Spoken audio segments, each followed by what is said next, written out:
Welcome to the final portion of this class on corporate leadership. In the last portion, we talk about the responsibility and power of the corporate leader to build and guide healthy teams.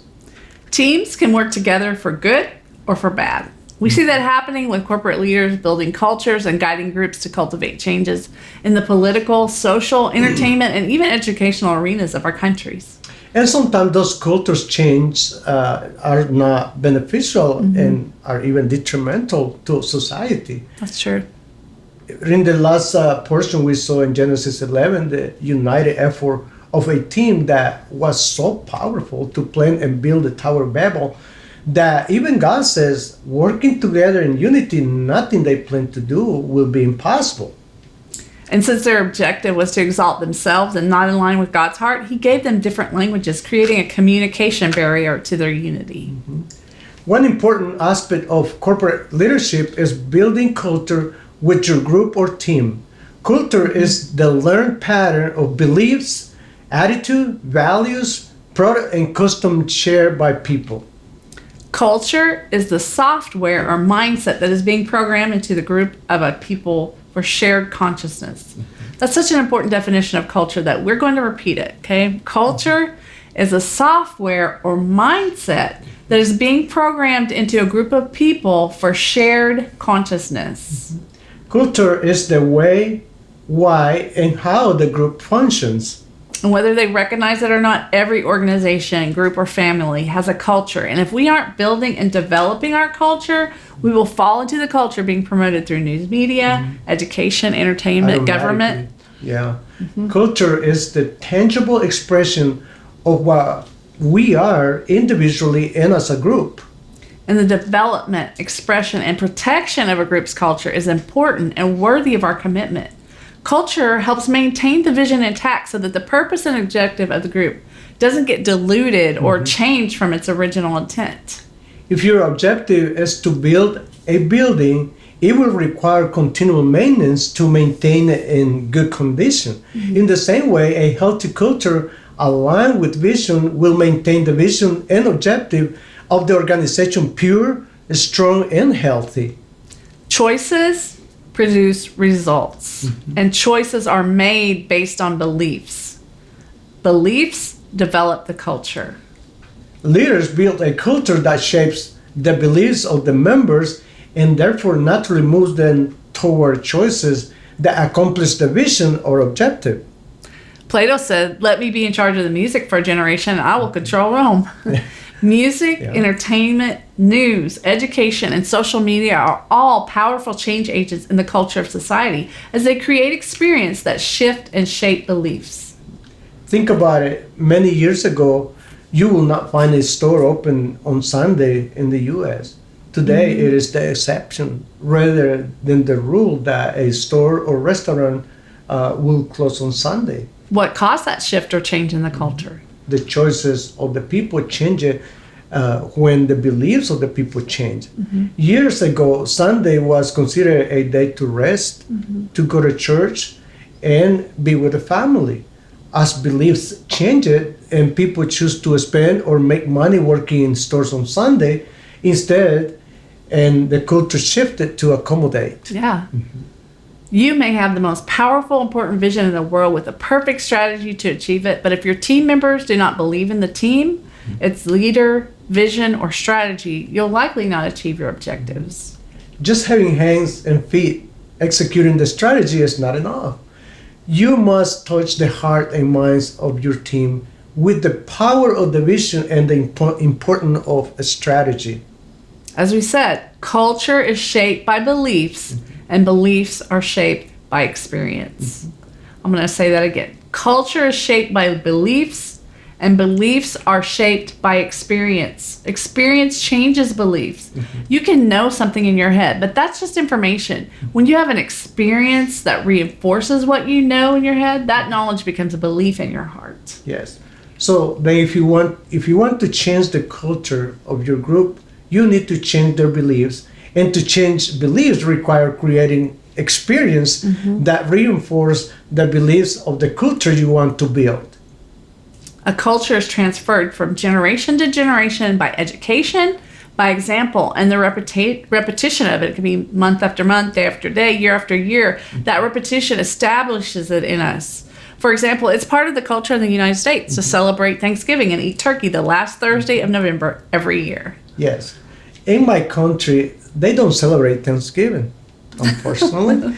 But if an American moves there, they will likely continue with the culture celebration, even though no one else in that country does. I'm having turkey on. A culture is what they use in laboratories to maintain conditions suitable for growth. If we want to grow our group or organization in a healthy way, we need to create a culture and belief system that helps it to grow healthy.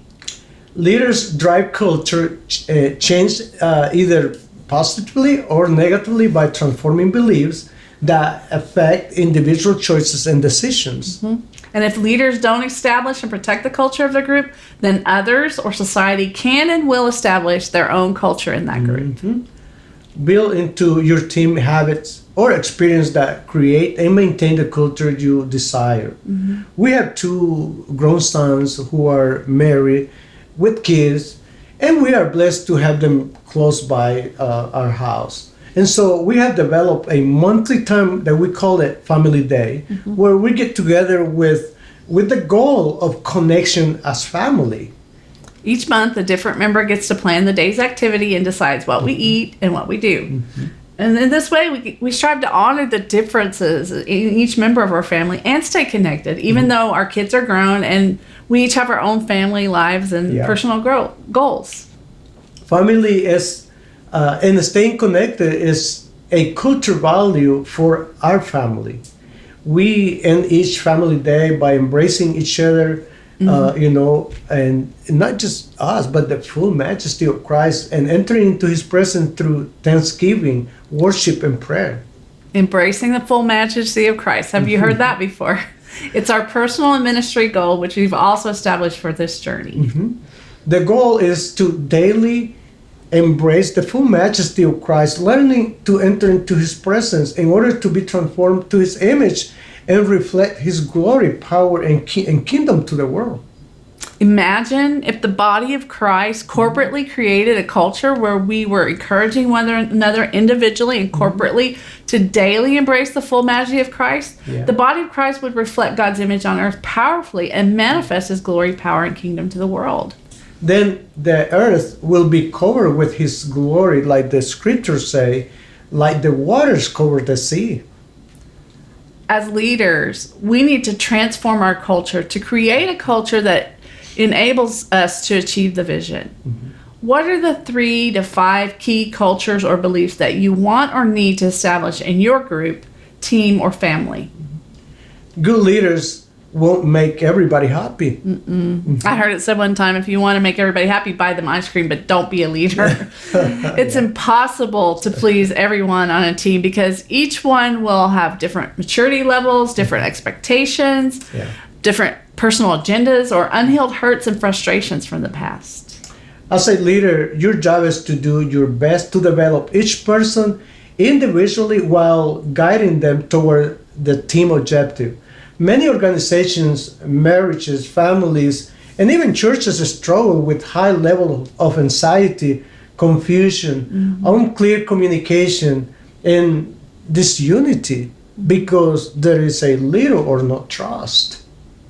The book of 7 Habits of Highly Effective People by Stephen Covey uses the metaphor of an emotional bank account as the way to build trust or a sense of security and confidence in relationships. As long as we make more deposit than withdrawals in the bank account, the account stays balanced, and we are able to build and reserve upon which we can make withdrawals when we need them.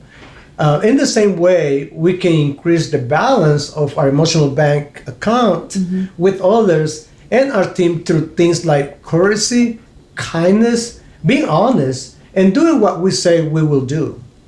Every time we make a deposit in the emotional bank account, trust increases so that if at some point I mess up, the level of confidence and trust in our account makes up the difference.